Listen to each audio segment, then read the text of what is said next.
الشيطان الرجيم بسم الله الرحمن الرحيم السلام عليكم ورحمة الله تعالى وبركاته. الحمد لله نحمده ونستعينه ونستغفره ونعوذ بالله من شرور أنفسنا ومن سيئات أعمالنا. من يهده الله فلا مضل له ومن يضلل فلا هادي له. أشهد أن لا إله إلا الله وحده لا شريك له وأشهد أن محمدا عبده ورسوله. قال الله تعالى في كتابه العزيز أعوذ بالله من الشيطان الرجيم بسم الله الرحمن الرحيم. يا أيها الناس اتقوا ربكم الذي خلقكم من نفس واحدة وخلق منها زوجها وبث منهما رجالا كثيرا ونساء واتقوا الله الذي تساءلون به والأرحام إن الله كان عليكم رقيبا. وقال الله تعالى والذين جاهدوا فينا لنهدينهم سبلنا وإن الله لمع المحسنين. وقال النبي صلى الله عليه وسلم من سلك طريقا يلتمس فيه علما سهل الله له إلى الجنة. وقال أيضا اقرأوا القرآن فإنه يأتي يوم القيامة شفيعا لأصحابه. اللهم إني ظلمت نفسي ظلما كثيرا لا يغفر الذنوب إلا أنت فاغفر لي مغفرة من عندك وارحمني إنك أنت الغفور الرحيم. رب اشرح لنا صدورنا ويسر لنا أمورنا واحلل عقدة من ألسنتنا يفقه أقوالنا فأما بعد. الحمد لله ثم الحمد لله. Puji-pujian, kesyukuran kita panjatkan setinggi-tingginya yang awal serta akhir kepada Allah Azza wa Jalla Rabbul Alamin Jalla Jalaluhu wa taqaddasat asma'uhu Huwal Qawiyyul Aziz wal Matin Rabbul Alamin. Tuhan yang maha perkasa, Tuhan yang maha kuat yang mentadbir semesta alam ini. Syukur kita kepada Allah sehingga ke saat dan ketika ini masih dipanjangkan umur kita semua. Diberikan kesempatan dalam masa yang sama pada umurnya itu kita diberikan lagi kesihatan. Dia juga berikan kepada kita kesempatan. Allah memberikan kesempatan kepada kita untuk terus berada di dalam suasana yang begitu tenang dan mudah untuk melakukan amal ibadah. Tidak seperti apa yang telah melebihi setahun berlaku pada saudara Islam kita di bumi Gaza sana. Mereka terus diuji entah sampai bila, tiada siapa yang mengetahui. Baru 2 hari lepas mereka sedang tidur dibakar hidup-hidup. Tuan-tuan yang dirahmati Allah, cerita dan perkara yang seperti ini sepatutnya menjadi pengajaran yang terbesar kepada kita. Ketika masih Allah memberikan kepada kita pelbagai nikmat dan peluang, juga kesempatan, maka fikirkan bersama kesemua nikmat dan kesempatan itu kita perbanyakkan mendekatkan diri kepada Allah, meningkatkan amal ibadah. Ia semua sebagai bekalan persiapan untuk kita bertemu dengan Rabbul Alamin pada hari hisab nanti. Salawat serta salam ke atas kekasih junjungan Nabi kita Muhammad sallallahu alaihi wasallam, ahli keluarga baginda, para sahabat, para tabi'in, tabi'in, para salafus salih. Tuan-tuan, puan-puan yang dirahmati Allah, terima kasih untuk sebentar kita duduk di dalam majlis ilmu taman-taman syurga yang baginda Nabi sallallahu alaihi wasallam mengumpamakan majlis ilmu ini seperti taman syurga. Sebelum benar nanti di sana Allah masukkan kita, golongkan kita berada di dalam syurganya Allah. Biasakanlah diri kita di atas dunia ini berada di dalam majlis ilmu ataupun taman-taman syurga. Dan di sana baginda Nabi SAW menjanjikan kepada mereka yang berada di dalam majlis ilmu, para malaikat akan mendoakan keampunan kepadanya. Para malaikat akan mendoakan kerahmatan dan juga ketenangan.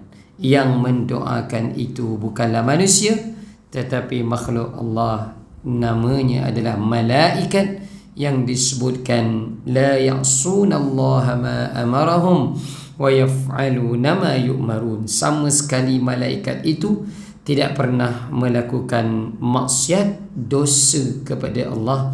Mereka lakukan apa yang Allah perintahkan kepada mereka. Muslimin muslimat yang dirahmati Allah, pada pertemuan tengah hari ini, dalam kesempatan yang ada ini, saya nak membawakan pada surah yang baru, iaitu surah Al-Mu'minun. Pada 26 September yang lepas, kita telah melihat surah Al-Hajj yang menceritakan tentang ibadah haji. Bersungguh-sungguh tuan-tuan. Jika ada yang telah menabung, doalah bersungguh-sungguh. Untuk anak-anak kita juga, jangan dilupakan, buka akaun tabung haji dan segera mendaftar haji. Ada beza di antara membuka akaun dan mendaftar haji. Jangan ditanya bilakah akan dipanggil, tetapi tanya dahulu telah usaha menabung dan mendaftar ataupun tidak. Sampai panggilannya, pasti kita akan dipanggil menjadi tetamu Allah. Antara yang telah kita kongsikan pada surah Al-Hajj yang lepas, iaitu ciri orang-orang yang pulang haji ataupun yang pulang umrah. Mereka mesti menunjukkan bukti bahawa umrah dan haji yang mereka lakukan itu disebut sebagai yang mabrur, disebut sebagai maqbul, diterima oleh Allah Subhanahu wa ta'ala. Maka antaranya ciri-ciri orang yang pulang umrah dan haji, pulang tanah suci itu, ciri yang jelas ada pada dalam bab solatnya. Bersegera menghadirkan diri untuk solat berjamaah, terutamanya yang lelaki.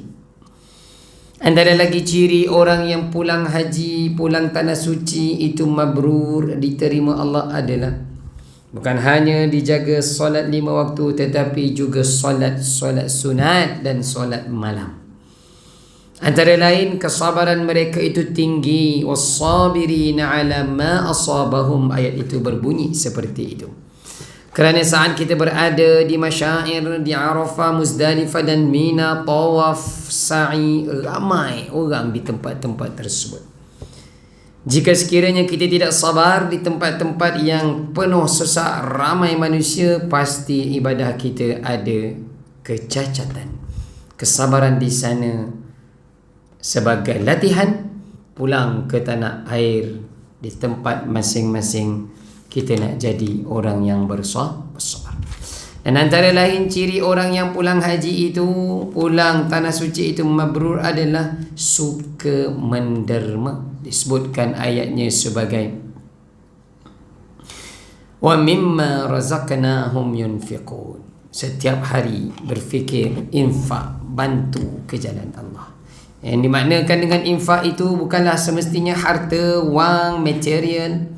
Yang dimaksudkan dengan infak itu boleh jadi ia tenaga. Mungkin tidak Allah berikan kemewahan kepada kita berbanding orang yang lain, yang mana mereka yang lain itu boleh menderma dengan harta.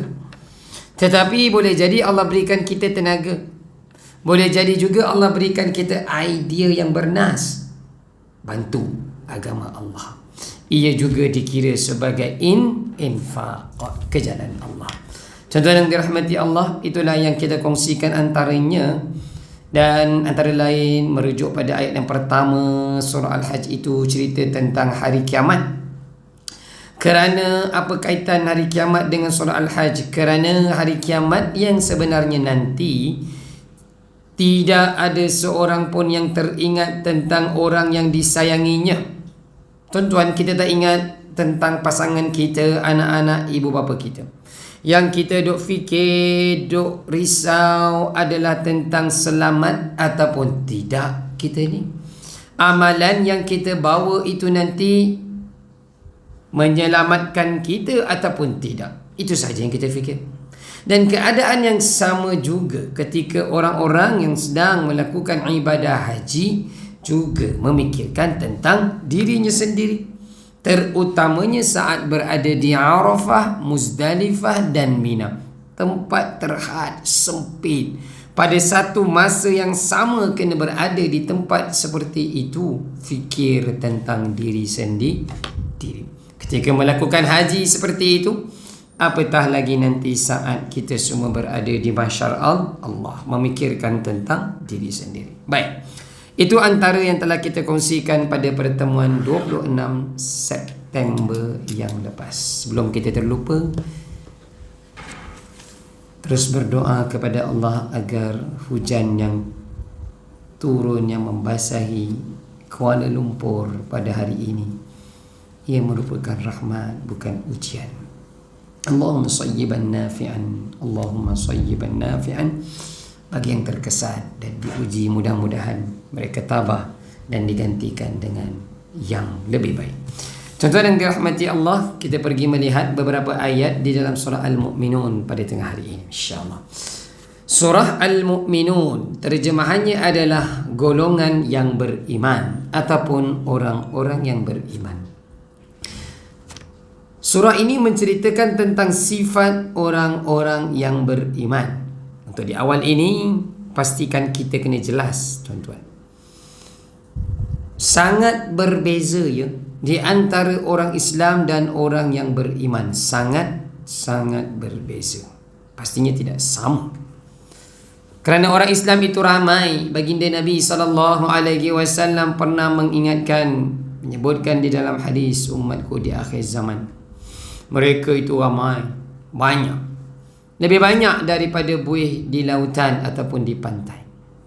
Tetapi mereka itu lemah. Inilah zaman yang sedang kita berada. Jika ada di kalangan kita yang memberitahu kita bukan berada di akhir zaman, orang tersebut melakukan kesilapan yang besar. Kita benar-benar berada di akhir zaman. Banyak hadis-hadis yang Nabi SAW sebutkan tentang kejadian, situasi, fenomena akhir zaman sedang kita hadapi, tuan-tuan.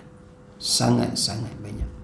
Sama ada kita sedar ataupun tidak, itu terpulang kepada ilmu yang kita ada.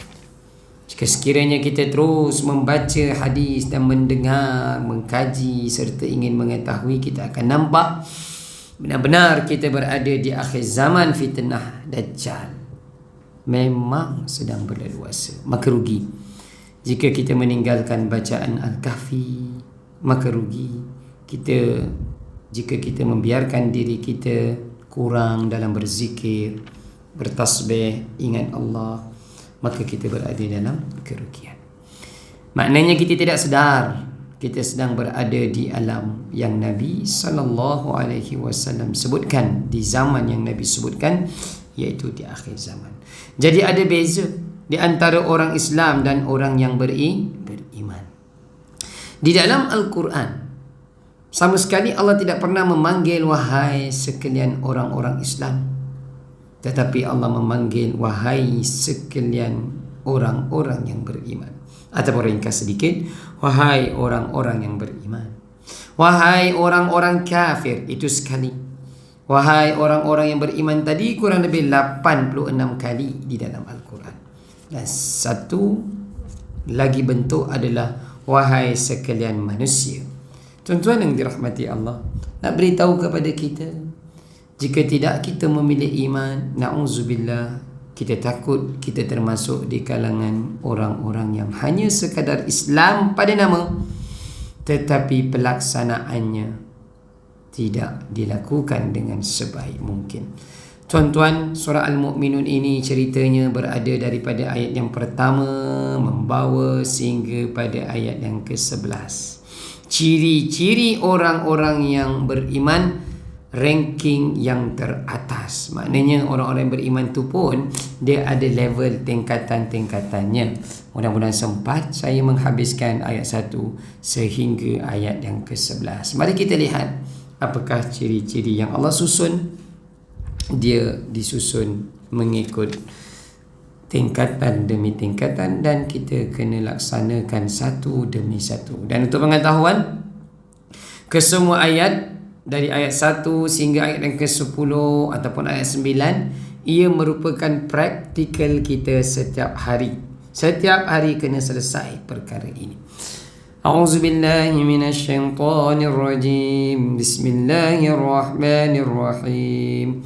Qad aflahal mu'minun الذين هم في صلاتهم خاشعون والذين هم عن اللغو معرضون والذين هم للزكاة فاعلون والذين هم لفروجهم حافظون إلا على أزواجهم أو ما ملكت أيمانهم فإنهم غير ملومين فمن ابتغى وراء ذلك فأولئك هم العادون والذين هم لأماناتهم وعهدهم راعون والذين هم على صلواتهم يحافظون أولئك هم الوارثون الذين يرثون الفردوس هم فيها خالدون.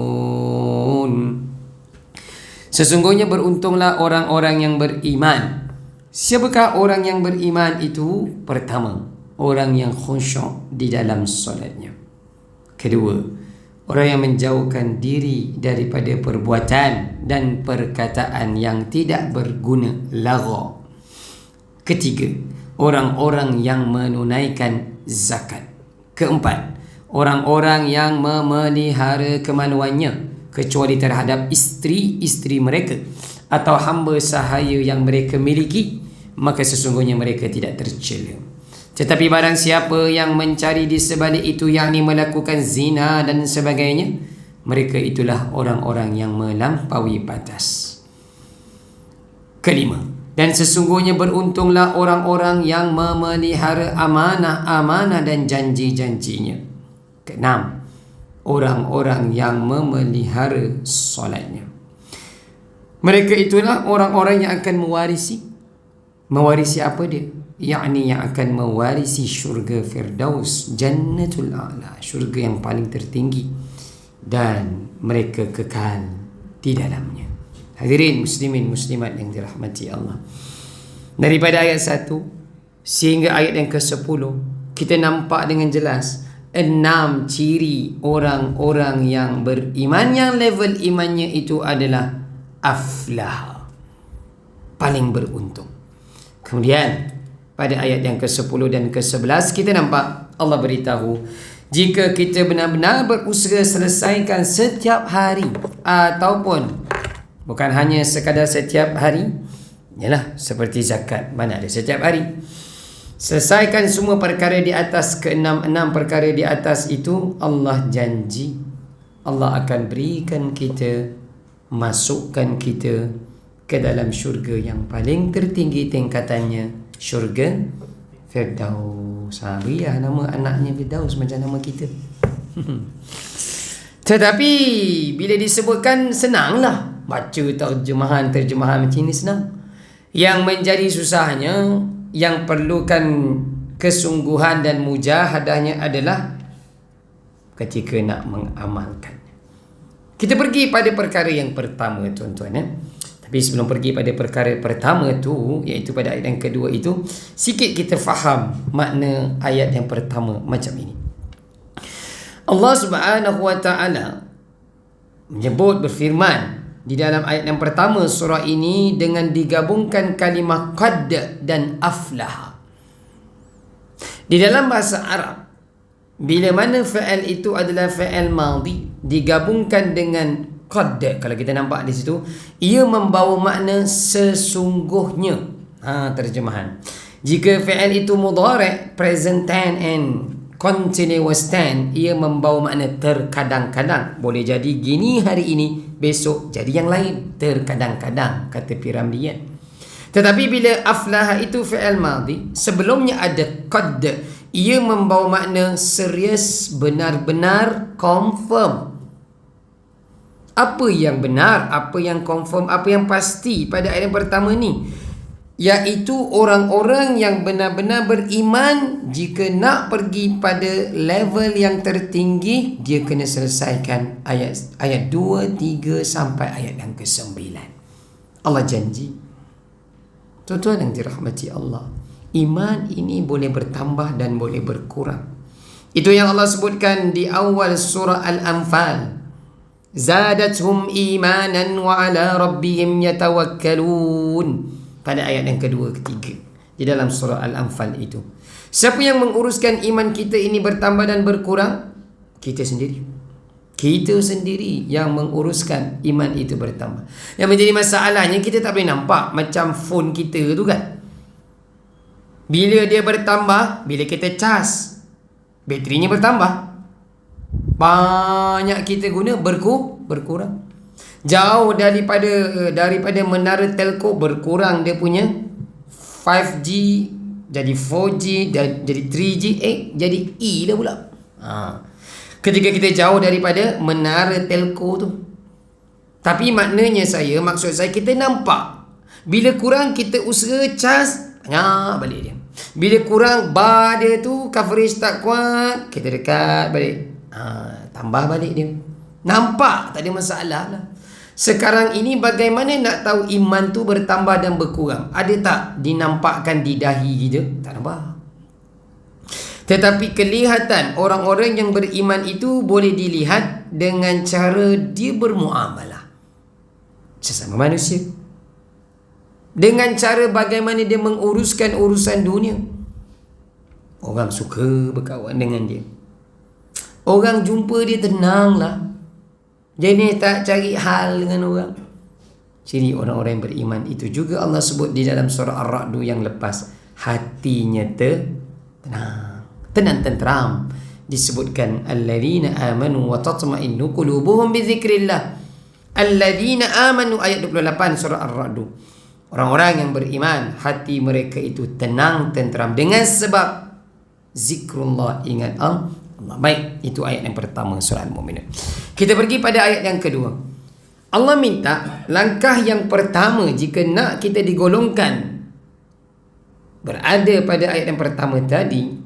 Jika nak Allah golongkan kita di kalangan orang yang benar-benar beriman, yang paling berjaya, yang pertamanya dalam solat kena khusyuk. Alladzina hum fi salatihim khashi'un. Ada dua perkataan kita nak fahamkan bersama pada ayat yang kedua ni. Perkataan yang pertama, perkataan solat. Perkataan yang kedua adalah perkataan khashi'un. Dua-dua perkataan ni kita dah guna pun dalam bahasa Melayu kita. Tuan-tuan, mungkin saya dah sebut dalam pertemuan yang lepas. Sebenarnya, apa terjemahan yang tepat pada perkataan solat? Apa dia? Tak ada jawapan tepat. Minum habis air lychee. Banyak mana pun boleh minum. Bawa balik boleh, bawa balik. Apakah terjemahan yang tepat dengan perkataan solat? Solat tu bahasa Arab tau. Tuan-tuan, sedih ramai ni orang yang tak solat. Solat Jumaat pun ramai tak solat. Jika benar orang Islam Melayu kita ni faham makna solat tu, diterjemahkan dengan terjemahan yang tepat, saya kira takut tu nak meninggalkan solat. Apa terjemahannya? Doa pun bagus. Solat ada dia yang terjemahkan sebagai doa. Orang Arab dia faham solat, antara terjemahnya adalah doa. Ketika kita berdiri tegak, doa. Ketika kita rukuk, ada doa. Lagi power ketika sujud. Ni kepala kita yang tempat paling mulia ni, marah ni orang main kepala kita kan. Kita letak di atas muka bumi Allah. Tak ada waktu yang lain kita letak kan. Kita tidur pun atas bantal kan. Ada sujud atas bantal? Tak ada. Bahkan antara tempat yang paling mulia di kepala ni adalah wajah. Ni kita letak di atas muka bumi Allah. Jadi rugi. Jadi orang yang tidak solat sombong diri. Satu sombong, tak nak letak kepalanya ketika Allah minta letak di atas muka bumi. Hanya 24 jam 17 kali je yang wajib. Kalau tu pun tak boleh buat, sombong kepada Allah. Dan yang kedua, orang yang tak solat, mengapa dikatakan sombong? Kerana tak nak berdoa kepada Allah. Rasa hebat. Baik, itu antara terjemahan yang tepat juga tu. Maknanya tak jadi ambil lychee ni, letak apa dia. Kita try bulan depan. Lagi antara maknanya solat itu apa dia?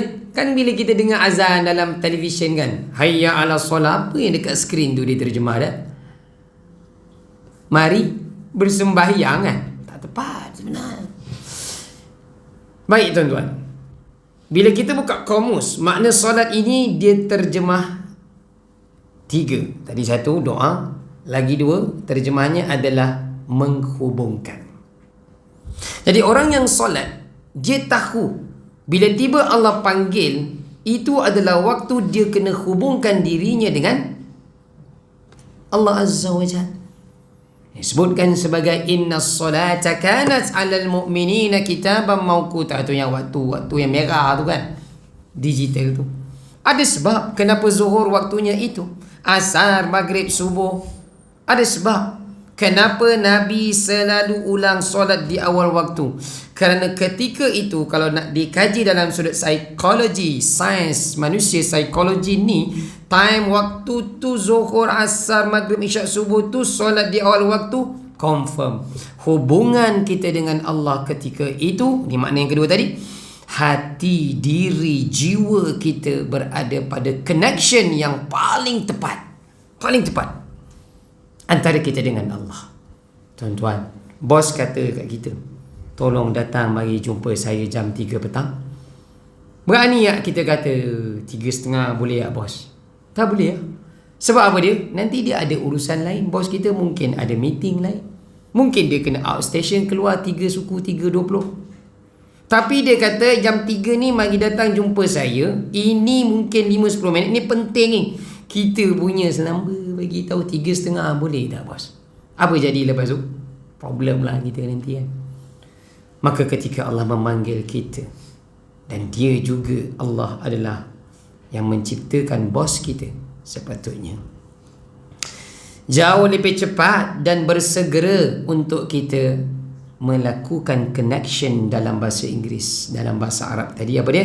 Solat. Makna yang ketiga solat. Makna yang ketiga solat adalah membakar.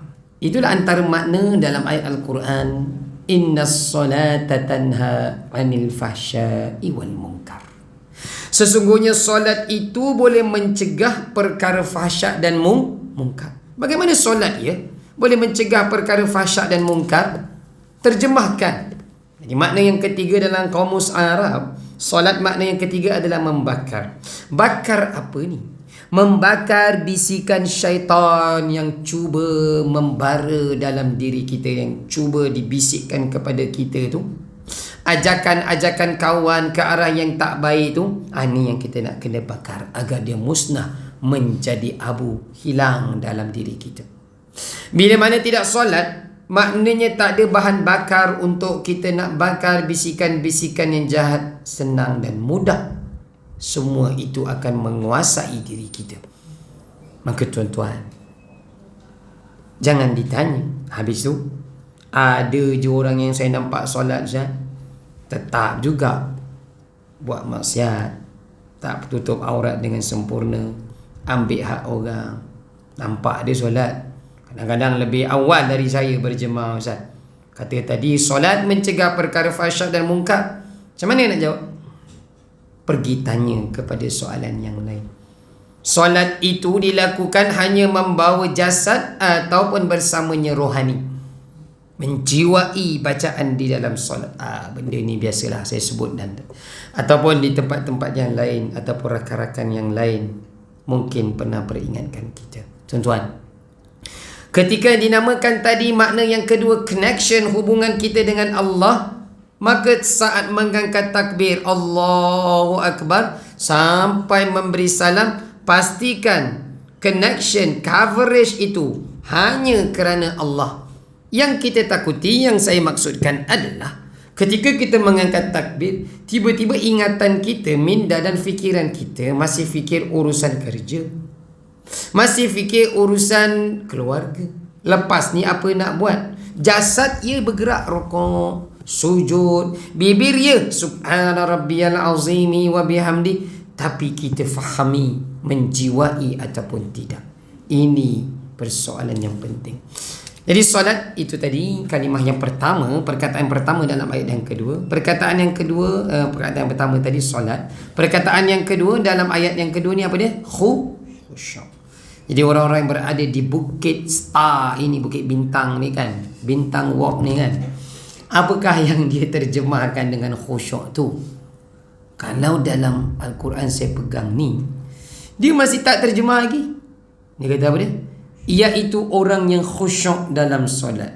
Kena ingat, khusyuk tu bahasa Arab. Jadi bahasa Melayu kita apa dia khusyuk? Fokus. Biasanya kita terjemah fokus lah. Tapi sekali lagi, bila kita buka kamus Arab, makna khusyuk ini akan diterjemah ataupun akan membawa makna ketenangan. Khusyuk itu terjemahannya adalah ketenangan. Tuan-tuan, dalam 24 jam ada 5 kali kita dipanggil Allah sebagai latihan untuk tenangkan hati kita ni. Subuhnya 2 rakaat, tenangkan hati. Zuhurnya nanti 4 rakaat, begitu asar, maghrib dan isyak. Berapa minit je daripada 24 jam tu?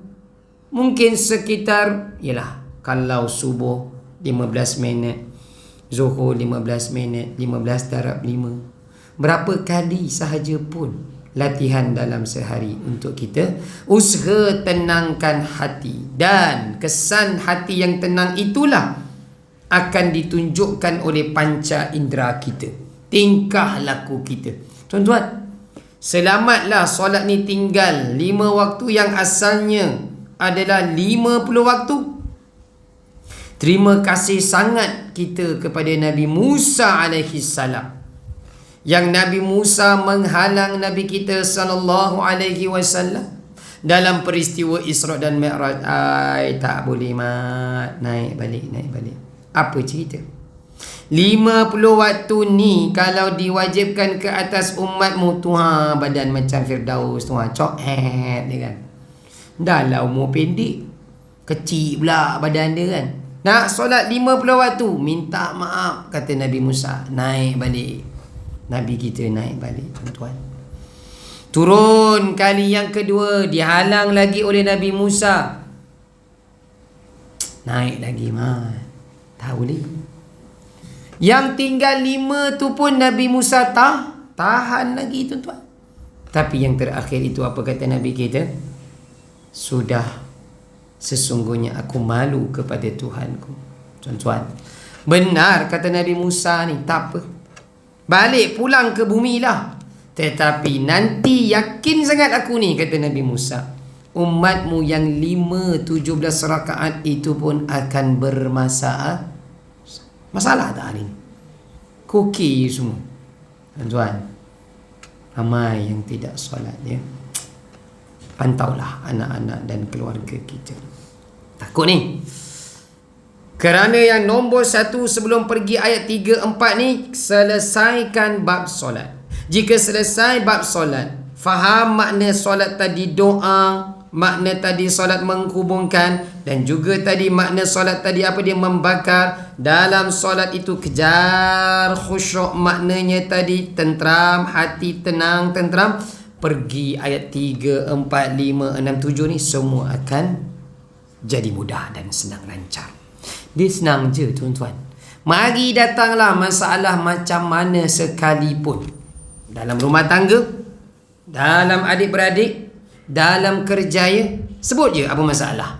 Puncanya main Swiss dia apa dia? Solat tu saja. Giah tang mana besar kecil sekalipun masalah, tak selesai solat, semua akan bermasalah. Puncanya solat. Ayat yang ketiga, ciri orang yang beriman, aflahal mu'minun, yang kedua adalah yang menjauhkan diri daripada perbuatan dan perkataan yang lagha. Kita pun dah biasa gunakan perkataan lagha tu, biasa dah orang Melayu guna. Apa makna lagha? Yang sia-sia. Bagus, Al-Quran macam saya pegang ni, diterjemahkan lagha, dimaksudkan sia-sia itu dari sudut perkataan dan perbuatan ya? Perkataan dan juga perbuatan. Tuan-tuan yang dirahmati Allah, hidup kita ini singkat. Nabi Nuh alaihi salam diminta oleh malaikat maut. Dia, Nabi Nuh, adalah satu-satunya manusia di atas muka bumi ini yang paling panjang umurnya, 950 tahun menghampiri 1000 tahun. Ketika Allah beritahu kepada malaikat maut bahawa tempoh ajal hamba-Ku iaitu Nuh telah tamat. Faham malaikat maut, kena cabutlah nyawa Nabi Nuh. Maka malaikat maut mendatangi Nabi Nuh, tapi sebelum dia nak cabut nyawa Nabi Nuh, dia minta izin. Boleh tak tinggalkan satu pesanan ringkas tapi padat? Jadi apa pesan Nabi Nuh alaihi salam kepada malaikat maut dan pastinya kepada kita? Dia adalah manusia yang paling panjang umurnya. Dia beritahu, walaupun umurku sepanjang ini direzekikan, diberikan oleh Allah, tetapi aku bayangkan dan aku rasakan umur yang panjang ini ibaratnya seperti aku memasuki pintu rumahku daripada pintu hadapan dan keluar selesai daripada pintu belakang. Boleh faham maknanya tuan-tuan? Sesingkat dan seringkas itu umur yang dibayangkan oleh Nabi Nuh alaihi salam. Sangat-sangat temporary. Apalah yang kita nak gaduh, nak kejarkan sangat di atas dunia ini tuan-tuan. Bukanlah maknanya lepas ni tak perlu cari rezeki. No. Tetapi dengan apa yang Allah berikan, yang kita kejar adalah keberkatan. Jangan diambil hak orang. Hak majikan kita kena jaga sebaik mungkin. Jika kadang-kadang kita terlalai dan terleka, perlu diganti ataupun meminta maaf. Keberkatan berada di dalam apa yang kita nak bawa pulang kepada ahli keluarga kita. Tuan-tuan, yang dimaksudkan tadi lagha adalah perbuatan dan perkataan. Tinggal je apa yang tiada kaitan dengan kita, kita tinggalkan. Kerana ciri orang yang beriman, dia hanya bercakap dan memikirkan apa yang penting untuk urusan ibadahnya, apa yang penting untuk urusan akhiratnya. Ayat yang keempat, iaitu ciri yang ketiga orang yang beriman adalah yang menunaikan zakat. Sama ada zakat fitrah, zakat perniagaan, zakat harta, zakat emas, tanaman, pertanian dan sebagainya. Yang dimaksudkan pada ayat yang keempat ini, cara orang yang beriman itu tunaikan zakat bersegera. Jangan ditangguh-tangguh ataupun dilewatkan. Terus ciri yang seterusnya, yang keempat, iaitu berada pada ayat yang kelima. Apa dia? Yang memelihara kemaluannya. Tuan-tuan, cuma saya nak sebutkan pada bab ini, iaitu pelihara aurat kita. Pakaian isteri kita, anak-anak perempuan kita, semua ini di bawah tanggungan dan amanah mas'uliyah, iaitu tanggungjawab kita. Kita akan ditanya tuan-tuan. Isteri kita yang mungkin bekerja juga seperti kita, bagaimana cara dia keluar ke pejabat? Berapa jam? Mungkin 8 jam kan? Dengan kawan-kawannya, dengan siapa dia bergaul, dengan siapa dia berkawan, atas urusan apa. Kita yang membenarkan dia bekerja, kita akan dipersoalkan. Stalking bagi wanita, ia satu kewajipan. Isteri kita keluar, sama ada kerja ataupun ke mana-mana, tidak memakai stalking, na'udzubillah, berdosa tuan-tuan. Lengan, mungkin memakai baju kurung dan sebagainya, kelihatan, berdosa tuan-tuan. Maka kita tak nak ketika dia sama membantu kita untuk uruskan ekonomi rumah tangga, kita tak nak dalam keadaan berdosa. Allah sebut, Allah peringatkan di dalam surah Al-Ahzab, di awal juzuk yang ke-22, jangan berpakaian wanita-wanita di luar sana, jangan berpakaian seperti wanita jahiliyah. Tidaklah disebutkan dengan jelas dalam ayat tersebut bagaimana fashion dan pakaian wanita jahiliyah itu. Tetapi dalam tafsiran, riwayat-riwayat menceritakan antara wanita jahiliyah itu mereka memakai kasut tumit yang tinggi, mereka memakai wangi-wangian, jarang ataupun nampak jelas kelihatan bayang-bayang pakaian yang mereka pakai itu. Mereka memakai loceng, ada mengeluarkan bunyi dari kaki mereka. Ini ada kelihatan wanita-wanita kita pada hari ini. Tuan-tuan yang dirahmati Allah, Islam suka kepada umatnya yang suka kepada kecantikan. Berfashion tidaklah salah, tetapi jangan sampai pakaian ataupun fashion itu menarik perhatian mana-mana lelaki. Inna lillahi wa inna ilaihi raji'un. Berapa banyak kes-kes yang berlaku curang di tempat-tempat kerja. Mudah-mudahan ia tidak berlaku di tempat kita dan dijauhkan dalam ahli keluarga kita. Ingat, ayat yang kelima ini kebiasaannya dia berpunca dari pertamanya pakaian dan yang kedua pergaulan. Itu dua sebab. Terus pergi. Ciri yang seterusnya, yang kelima, dia berada pada ayat yang ke-8, iaitu orang-orang yang beriman itu adalah mereka yang memelihara, jaga sebaik mungkin amanah dan janjinya. Tuan-tuan, di dalam surah Al-Ma'idah, surah yang paling banyak diulang perkataan wahai orang-orang yang beriman, kurang lebih 13 kali. Kan tadi saya sebut dalam Al-Quran, wahai orang-orang yang beriman 86 kali kurang lebih. Tetapi yang paling banyak disebutkan wahai orang-orang yang beriman itu dalam surah Al-Ma'idah, dan dia dimulakan pada ayat yang pertama lagi, bercakap tentang tunaikan janji. Ya ayyuhalladzina amanu awfu bil uqud, wahai orang-orang yang beriman, tunaikan janji-janji kamu. Dimaksudkan di situ, kata ulama tafsir, kita ada janji antara kita dengan Allah dalam urusan ibadah kita. Dan yang kedua, pecahan yang kedua dalam ayat yang pertama surah Al-Ma'idah itu adalah janji kita sesama manusia. Kita dengan pasangan kita, dengan anak-anak kita, dengan majikan kita, kejiranan kita. Semua ini akan dipersoalkan dan akan ditanya tidak terlepas, walaupun sebesar zarrah yang disebutkan dalam surah Az-Zalzalah itu. Amanah dan janji, tuan-tuan. Adapun ciri yang terakhir pada ayat yang ke-9, ciri yang ke-6, orang-orang yang beriman itu diulang lagi sekali cerita tentang solat. Nampak? Tadi permulaan dibuka dengan cerita solat, dalam solat kena khusyuk, ditutup iaitu ciri yang ke-6 juga tentang solat. Tapi sedikit berbeza tentang solat pada ciri yang ke-6 ini bagaimana? Walladzina hum ala salawatihim yuhafizun.